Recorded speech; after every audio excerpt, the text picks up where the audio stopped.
سورۃ آل عمران کی آیت نمبر 75۔ الحمدللہ وکفی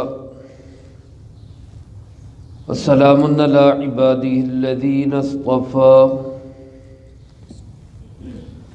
خصوصا علی سید الرسل وخاتم الانبیاء وعلى آلہ واصحابہ الاتقیاء، اما بعد فاعوذ باللہ من الشیطان الرجیم، بسم اللہ الرحمن الرحیم۔ ومن اہل الكتاب من ان تأمنہ بقنطار یؤدیہ الیک، ومنهم من إن تأمنه بدينار لا يؤديه إليك إلا ما دمت عليه قائما، ذلك بأنهم قالوا ليس علينا في الأميين سبيل، ويقولون على الله الكذب وهم يعلمون۔ ومن اہل الکتاب، اور اہل کتاب میں کچھ لوگ ایسے ہیں، من ان تأمنہ، کہ اگر تو ان کے پاس امانت رکھے، بقنطار، مال کا ایک ڈھیر، یؤدیہ الیک، تو وہ امانت بر وقت پوری ادا کر دے گا۔ ومنہم، اور ان میں سے کچھ ایسے بھی ہیں، من ان تأمنہ بدینار، کہ اگر تو اس کے پاس امانت رکھے 1 دینار، لا یؤدیہ الیک، وہ تجھے واپس نہیں کرے گا، الا ما دمت علیہ قائما، مگر یہ کہ تو مسلسل اس پہ کھڑا ہو جا۔ ذالک بانہم، اور یہ اس وجہ سے کہ یہ لوگ قالو، کہتے ہیں، لیس علینا فی الامیین سبیل، ان ان پڑھوں کے بارے میں ہم پر کوئی جرمانہ نہیں۔ ویقولون علی اللہ الکذب، اور اللہ کے متعلق یہ لوگ جھوٹ بولتے ہیں، وہم یعلمون، جبکہ یہ جانتے بھی ہیں۔ اس آیت مبارکہ میں اللہ رب العالمین نے اہل کتاب کی، بالخصوص یہودیوں کی مالی خیانت کو بیان کیا ہے، جیسا کہ اس سے پہلی آیات مبارکہ میں ان کی دینی اور مذہبی خیانت کو بیان کیا گیا کہ یہ حق کو چھپاتے ہیں، حق پہ پردے ڈالتے ہیں، حق کو خلط ملط کر دیتے ہیں، باطل اور حق کو ملا کر لوگوں کے ذہنوں میں شکوک و شبہات پیدا کر دیتے ہیں۔ یہ اس زمانے کے یہودیوں کی بھی عادت تھی، آج کے یہودیوں کی، اور بالخصوص یہودیوں کے لیے کام کرنے والے میڈیا کی آج بھی یہی عادت ہے، خلط ملط کر دینا، حق کو باطل کو ملا دینا، اور اس سے لوگوں کے ذہنوں میں شکوک و شبہات پیدا کرنا۔ اللہ پاک نے ہمیں اس سے آگاہ کیا ہے کہ ہم اس سے خبردار رہیں اور ایسی حرکتوں، سازشوں سے چکنے رہیں اور بچ کے رہیں۔ اسی طرح جس طرح ان کے اندر یہ مذہبی خیانتیں تھیں، اسی طرح ان کے اندر مالی خیانتیں بھی تھیں، کرپشن، بے ایمانی، لوٹ مار، اس کے لیے خود ساختہ جملے بنائے ہوئے تھے۔ اللہ پاک نے اس کا ذکر اس آیت مبارکہ میں کیا ہے، لیکن یہاں قرآن کریم کا خوبصورت انداز دیکھے کہ اللہ رب العالمین نے ایک تجزیہ پیش کیا ہے، اور اس تجزیے میں تعصب نہیں ہے، اس تجزیے کے اندر کوئی ضد اور عناد نہیں ہے، بغض اور نفرت کا اظہار نہیں ہے، بلکہ اس طرح خوبصورت انداز میں پیش کیا کہ جو اچھے لوگ ہیں ان کی تعریف بھی کر دی۔ کچھ لوگ ایمان والے بھی ہیں، کچھ بے ایمان بھی ہیں، کچھ امانت دار ہیں، کچھ امانت میں خیانت کرنے والے ہیں۔ اللہ پاک نے دونوں کا تذکرہ کر دیا۔ آج کل بھی ہمارے ہاں جب کوئی کسی کے متعلق تجزیہ پیش کرتا ہے تو چند ایک برے ہوتے ہیں، لیکن ہم کیا کہتے ہیں؟ سارے عدد ہے، سارے عدد ہے۔ جہاں پہ ہم یہ کہیں کہ فلاں طبقے کے اندر خیانت ہے، کرپشن ہے، برائی ہے، بے ایمانی ہے، وہاں جو اچھے ہوں ان کی تعریف بھی کرنی چاہیے کہ یہ لوگ بہرحال اچھے ہیں، اس اعتبار سے اس سے بچے ہوئے۔ اللہ پاک نے بھی اسی انداز سے یہ خوبصورت اور انتہائی معتدل تجزیہ پیش کیا ہے۔ اس سلسلے میں علماء نے دو آدمیوں کا واقعہ لکھا ہے، ایک کی امانت داری کا اور ایک کی بے ایمانی کا۔ جن صاحب کی امانت داری کا تذکرہ ہے وہ ہیں حضرت عبداللہ ابن سلام، سب کہہ دے رضی اللہ تعالی، صحابی رسول ہیں، یہودیوں کے بہت بڑے عالم تھے۔ پھر اللہ نے ان کو توفیق نصیب فرمائی، کلمہ اسلام پڑھا، صحابی رسول بھی بنے۔ یہ حضرت عبداللہ ابن سلام رضی اللہ تعالیٰ عنہ یہودیوں کے ان چوٹی کے علماء میں سے تھے جن کو ٹاپ 10 کہا جاتا ہے، یعنی مدینہ منورہ کے 10 مایہ ناز علماء۔ اور علماء لکھتے ہیں کہ اگر وہ 10 کے 10 مسلمان ہو جاتے تو دنیا سے یہودیت کا نام و نشان مٹ جاتا، لیکن واقعہ یہ ہے کہ ان 10 میں سے صرف ایک یہی حضرت عبداللہ ابن سلام اسلام لائے، باقی کسی نے اسلام قبول نہیں کیا۔ یہ ان کا تعصب، ضد اور عناد ہے اسلام کے ساتھ۔ یہ حضرت عبداللہ ابن سلام رضی اللہ تعالیٰ عنہ فرماتے ہیں، مجھے جب پتہ چلا آپ تشریف لائے تو میں ملنے کے لیے گیا۔ فرماتے جیسے میں نے چہرہ دیکھا تو میرے دل نے گواہی دی کہ یہ چہرہ کسی جھوٹے انسان کا چہرہ نہیں ہے، یہ سچا انسان ہے۔ پھر جو پہلی گفتگو میں نے آپ کی سنی، پہلی گفتگو، اس میں آپ صلی اللہ علیہ وآلہ وسلم نے جن چیزوں کا حکم دیا وہ فرمائے افشوا السلام بینکم، لوگوں آپس میں سلام کو عام کرو، السلام علیکم السلام علیکم۔ اور دوسرا فرمایا لین الکلام، لوگوں نرمی سے بات کرو۔ تیسرا فرمایا اطعموا الطعام، لوگوں کھانے کھلایا کرو، ہن نکلی سبحان اللہ، لوگوں کھانے کھلایا کرو۔ اور چوتھا فرمایا وصلوا باللیل والناس نیام، رات کو جب لوگ سوئے ہوئے ہوں اس وقت اٹھ کے نماز پڑھا کرو۔ حضرت عبداللہ ابن سلام فرماتے ہیں کہ چہرہ دیکھ کے دل مان گیا تھا، یہ پیارے جملے سن کے تو دل گویا ڈھہ ہی گیا، اور پھر حاضر خدمت ہو کے عرض کی اللہ کے محبوب مجھے کلمہ پڑھائیں، اسلام میں داخل کریں۔ مسلمان ہوئے، ابھی کسی کو پتہ نہیں، یہودیوں کو کوئی خبر نہیں کہ یہ تو کلمہ پڑھ چکے۔ یہودی بھی آپ کی خدمت میں آ رہے تھے۔ عبداللہ ابن سلام نے عرض کی اللہ کے محبوب میں یہاں پردے کے پیچھے بیٹھ جاتا ہوں۔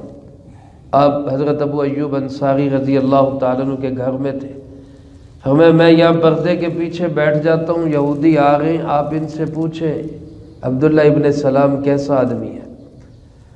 تو یہودی آئے، آپ نے پوچھا بھائی کیف الرجل عبداللہ ابن سلام فیکم او کما قال علیہ الصلاۃ والسلام، عبداللہ ابن سلام تم میں کیسا آدمی ہے؟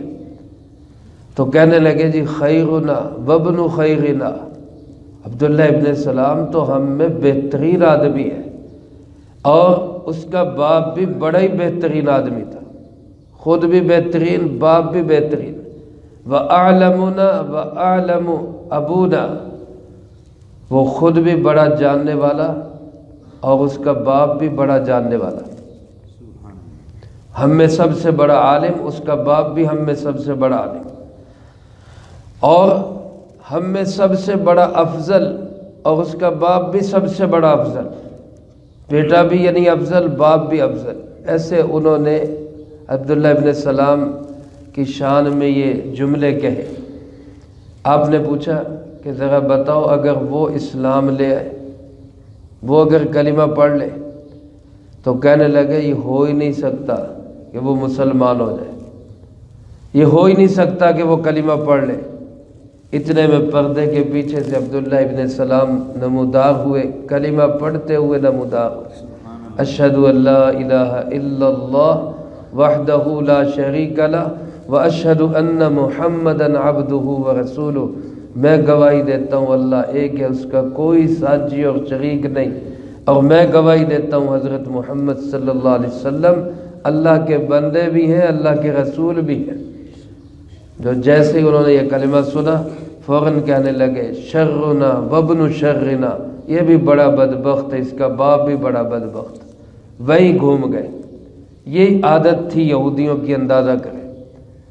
حضرت عبداللہ ابن سلام رضی اللہ تعالیٰ عنہ اتنے امانت دار انسان تھے کہ زمانہ اسلام سے پہلے ان کے پاس ایک اجنبی تاجر آیا، بالکل کوئی جان پہچان نہیں، اور اس نے آ کے کہا کہ جی مجھے کسی امانت دار آدمی کی ضرورت ہے، میں کچھ امانت رکھوانا چاہتا ہوں۔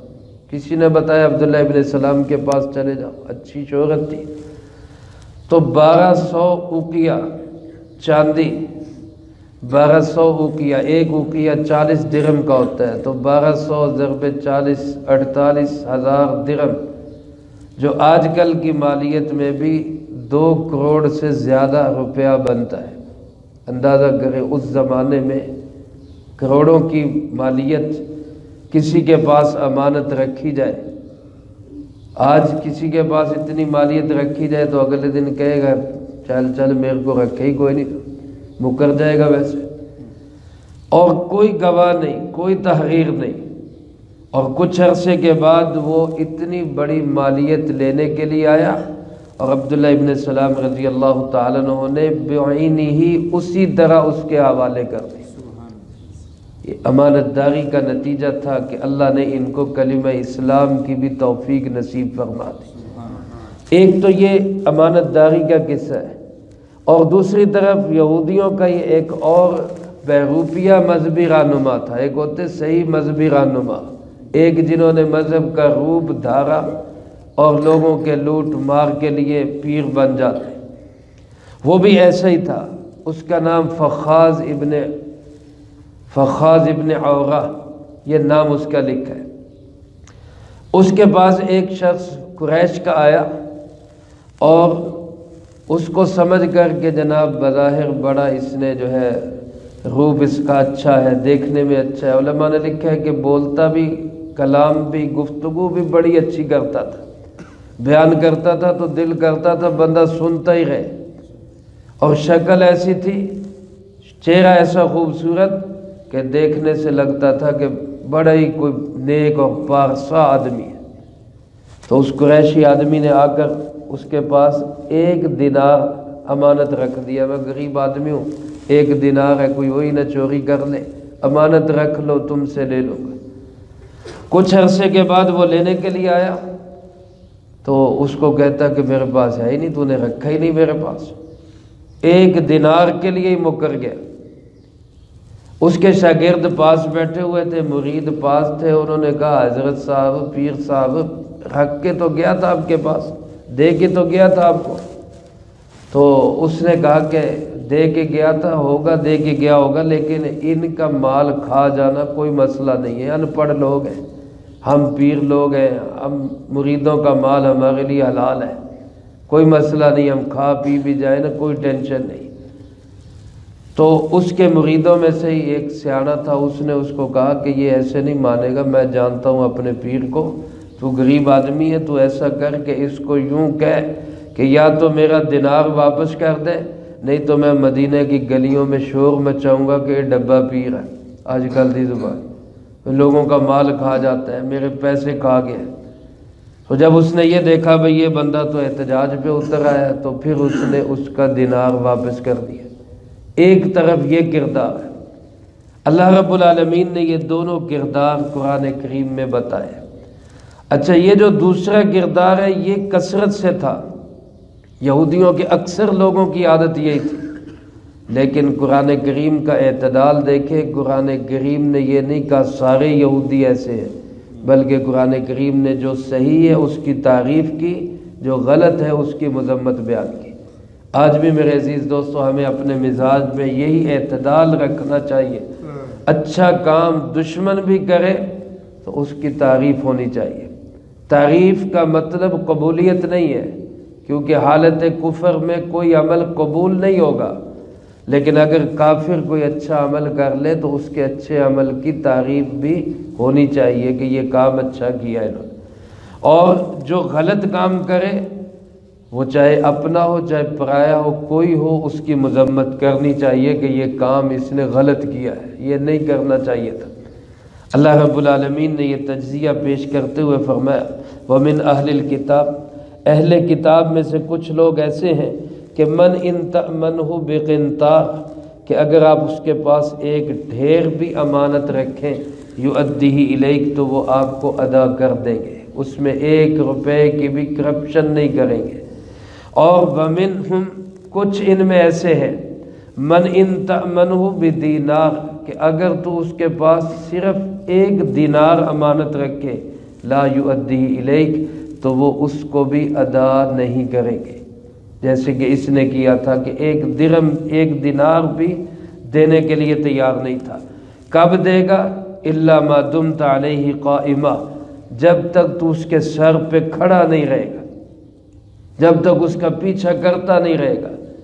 اسی جملے کی وجہ سے امام اعظم ابو حنیفہ رحمۃ اللہ علیہ نے یہ مسئلہ اخذ کیا ہے کہ اگر کوئی شخص قرض لے اور واپس نہ کرے تو قرض دینے والے کو حق ہے کہ اس کے سر پہ چڑھا رہے، بار بار اس سے کہتا رہے جب تک کہ وہ قرض ادا نہ کرتے، اس کو یہ حق حاصل ہے، کیونکہ قرآن کریم نے فرمایا جب تک تو اس پہ کھڑا نہیں رہے گا تجھے واپس نہیں کرے گا۔ اور فرمایا کہ یہ کیوں واپس نہیں کرتے؟ ایک خود ساختہ فلسفہ بنا لیا، خود ایک بات گھڑ لی، اور وہ کیا کہ قالوا لیس علینا فی الامیین سبیل، یہ لوگ کہتے کہ ان ان پڑھوں جاہلوں کے مال کے کھانے میں کوئی گناہ نہیں ہے۔ یہ لوگ یہ سمجھتے ہیں کہ ان کا مال اگر ہم کھا جائیں تو اس میں کوئی تنگی کوئی حرج نہیں۔ آج آپ دیکھ لیں یہ یورپین اقوام پڑھے لکھے اپنے آپ کو سمجھے جانے والے غریب ملکوں کو یہی سمجھتے کہ بھائی ان کا مال کھا جاؤ، ان کو کون سا کو پتہ چل رہا ہے۔ اپنی ٹیکنالوجی اور اپنی سمجھ کی بنیاد پر چھوٹے ملکوں کو ہڑپ کر جاتے ہیں۔ اسی طرح ہمارے ماحول میں بڑے تاجر چھوٹے تاجروں کا کباڑہ نکال دیتے ہیں، یعنی وہ سمجھتے ہیں ان کو جینے کا کوئی حق ہی نہیں ہے۔ تو یہ خود ساختہ فلسفے تھے جو یہودیت کا ذہن تھا، ورنہ قرآن کریم تو کہتے ہیں ہر بندہ اپنی محنت سے جو کام کر رہا ہے اس کو اس کا حق ملنا چاہیے۔ خطے کے اندر جو وسائل ہیں اس پہ سب سے زیادہ حق تو اسی خطے والوں کا ہوتا ہے۔ آج تیل ہمارا ہے، قبضہ امریکہ کا ہے، آج گیس ہمارے پاس ہے، اور اس پہ جو ہے اختیار جو ہے وہ غیر مسلموں کا چل رہا ہے۔ کیوں کہ وہ دھونس اور دھاندلی کہ ان کو تو پتہ نہیں، ان کا مال ہڑپ کر جانا ہمارے لیے ٹھیک ہے۔ اللہ پاک فرماتے ہیں یہ جو انہوں نے فلسفہ گھڑا ہوا ہے بالکل جھوٹ، بالکل غلط، بے بنیاد، اور ایسا جھوٹا فلسفہ ہے کہ یہ جھوٹا فلسفہ وہ اللہ کی طرف منسوب کر دیتے ہیں کہ بھئی اللہ نے ہمیں اجازت دی ہے، پیر جو ہے مریدوں کا مال کھا سکتا ہے۔ فرمایا وَيَقُولُونَ عَلَى اللَّهِ الْكَذِبَ، اللہ کے بارے میں بھی یہ لوگ جھوٹ بولتے ہیں، وَهُمْ يَعْلَمُونَ، اور جان بوجھ کے جھوٹ بولتے ہیں، قصداً جھوٹ بولتے ہیں۔ تو ان کا کیا بنے گا آخرت میں؟ ان کو اس کی فکر کرنی چاہیے۔ اور میرے عزیز دوستو اپنے اندر امانت اور دیانت پیدا کرنی چاہیے۔ ہمارے پیارے آقا جناب محمد کریم سب کہہ دیں صلی اللہ علیہ وآلہ وسلم کا شاید ہی کوئی خطاب، کوئی خطبہ، کوئی بیان، کوئی تقریر اس سے خالی ہوتی ہوگی کہ جس میں آپ یہ جملے ارشاد نہیں فرمایا کرتے تھے لا ایمان لمن لا امانت لا، کوئی اس شخص کا ایمان نہیں جس کے اندر امانت داری نہیں، ولا دین لمن لا عہد لا، اس شخص کا کوئی دین نہیں جو وعدوں کی پاسداری نہیں کرتا۔ اب امانت داری اور وعدوں کی پاسداری ہمارا ترہ امتیاز ہونا چاہیے اور ہمیں اس پہ پورا پہرا دینا چاہیے۔ اللہ مجھے آپ کو سب کو اس کی توفیق نصیب فرمائے، جو کہا سنا اس کو زندگی میں لا کے دوسروں تک پہنچانے کی توفیق عطا فرمائے۔ اللہم انت السلام ومنک السلام تبارکت ربنا وتعالیت یا ذا الجلال والاکرام۔ اللہم اعنا علی ذکرک وشکرک وحسن عبادتک۔ اللہم احسن عاقبتنا فی الامور کلہا واجرنا من خزی الدنیا وعذاب الآخرہ۔ اللہم واقیتا کواقیت الولید، اللہم استر عوراتنا وآمن روعاتنا۔